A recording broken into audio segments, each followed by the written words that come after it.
The schooling system is meant to teach us literature, arithmetic, and logic. Some schools end up doing a great job at it. Even when they do a great job of it, they don't end up teaching us practical skills about personal finance that we need as responsible adults. I have heard the rhetoric that schools should teach more personal finance. I'm still making up my mind about where I stand on that argument, primarily because I think financial literacy is one thing, but the mindset around personal finance is a whole different thing and almost the necessary condition for us to be financially savvy in our adulthood. But that aside, here are 5 things that schools don't teach us about money. Number 1 is, what is money? In the simplest form, if you ask a child what is money, they'll show you a note or some coins. If you ask an adult, they'll tell you something along the lines of central banks print money, or money used to be backed by gold and now it's become fiat currency, so no one really knows what money is. Some other people will tell you that money is a representation of exchange. And while all of these definitions have some truth to it,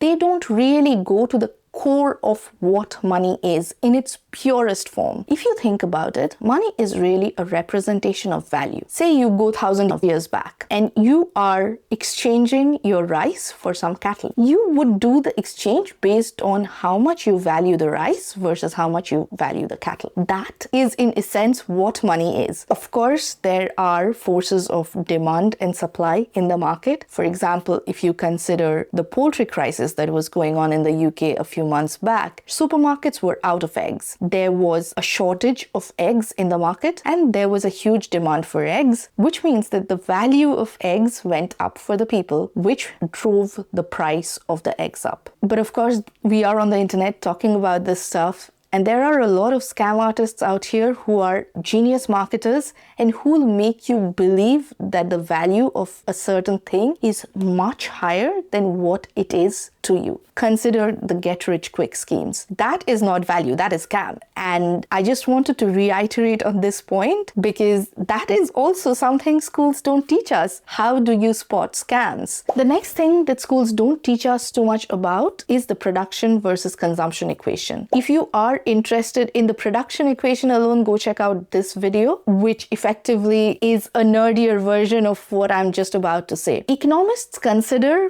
produced output the same as your income. So whatever your output is your income. And whatever you consume out of that income is your consumption. When you consume less than how much you produce, you effectively save some. And that is what you can use to make more money, save it for a rainy day, and so on. What we really want to be mindful of is that our wealth is the difference between how much we produce and how much we consume. When we produce a lot, but we end up consuming even more than that, we don't end up with any savings in our account. A lot of personal finance gurus focus on the consumption side of things because it's easier to cut back on your spendings, is what they'll tell you. A lot of business gurus will tell you that earn more, produce more, and therefore you will be rich. It's not one or the other. You have to earn more and you also have to have a control over your consumption. And the more you earn and the less you consume, the bigger that pot of savings will be that you can then save for emergencies or invest for the future and grow that money. However, if you don't have any awareness about how you are spending money, even making 100K, 200K, a million won't make a difference because you will end up spending all of that money. And this is why there are so many broke celebrities out there. Celebrities are actually known to make terrible personal finance choices. So earning more is simply not enough. Spending less is not enough. It's the balance between the two. Which brings me to the third point, which is around awareness. And I think across the board, our education system is rubbish at teaching us awareness.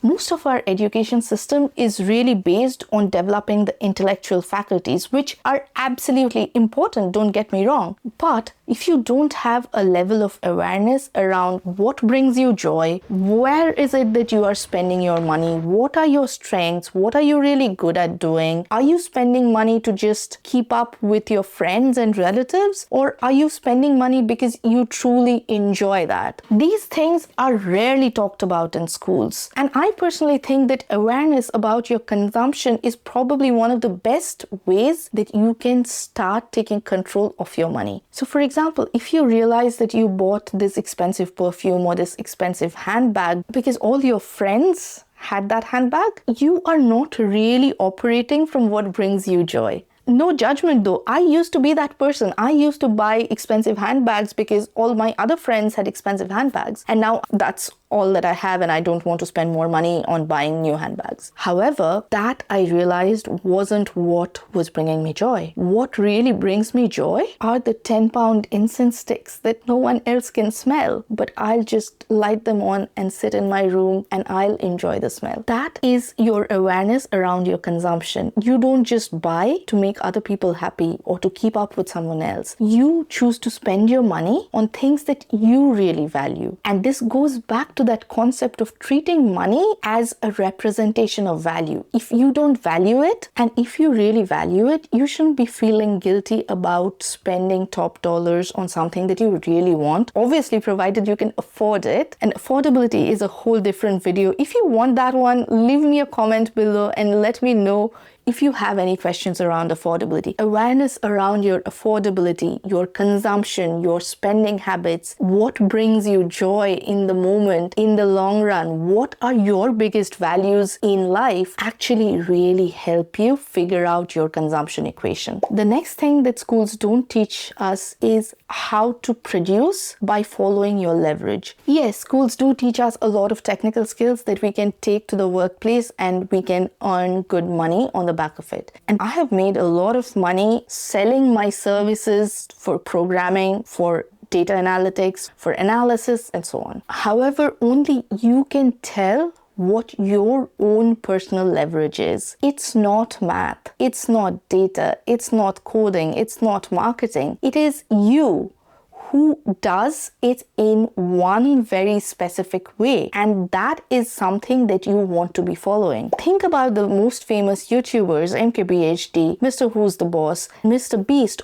or one of my personal favorites, Nisha. They have all brought their own unique personal leverage to the internet and have become producers. And YouTube is not the only way that you can follow your leverage. You can follow your leverage within your day job. You can follow your leverage by starting a side business. You can follow your leverage by tutoring kids. What I mean to say is that when you follow your leverage, you have enormously more efficiency and productivity, which makes the production process a lot more simpler than if you were just starting from scratch, if you were just learning a new skill. Again, if you are interested in what exactly I'm talking about, go check out this video that I mentioned where I go into the depths of why actually following your leverage gives you an enhanced production power, which is why I say the more you follow your leverage, the more output you are going to produce in a shorter amount of time, which means that you will produce a lot more output in any given time and therefore increase your income significantly just by following your leverage. And the next thing that schools don't teach us is about generational wealth. There's a lot of information out there on the internet about how you can save taxes, which country you need to move to save taxes, which state you need to move to save taxes, what sort of property do you want to buy to save taxes. Please, can I suggest that you relax? What are you saving money for? Is it to pass it on to the next generation? And if your answer is yes, your next generation might not even need your money. And when I think about this entire approach of moving your money offshore to save tax into a tax haven or saving on inheritance tax, I get really worried because firstly, you are entrusting your money to people. You don't know what their intentions are. You don't know, even with the best of their intentions, how long they are going to live, if the company is going to survive or not. Secondly, you don't know how the rules are going to change over the course of your life, your children's life. You also don't know whether your money will end up being an asset or a liability to your children. If they want to live in the country that they are settled in, or if they want to move to their dream destination, this pot of money could end up being extremely limiting for your children in ways that you don't even realize today. Build your next generation so that they can build their own wealth in their own way. With an ever-evolving scene in geopolitics, the only certainty is invest in yourself, invest in your children's education, and make them competent adults who are able to look for themselves, who are able to fend for themselves, and are not dependent on the inheritance pot that they get from their parents. Are there any other money tips that schools don't teach? Let me know in the comments below. And if you enjoyed this video, please leave a like and a comment. It motivates me so much to make these videos. And if you enjoyed this one, you might enjoy something like this or this. And I'll see you the next time. Bye.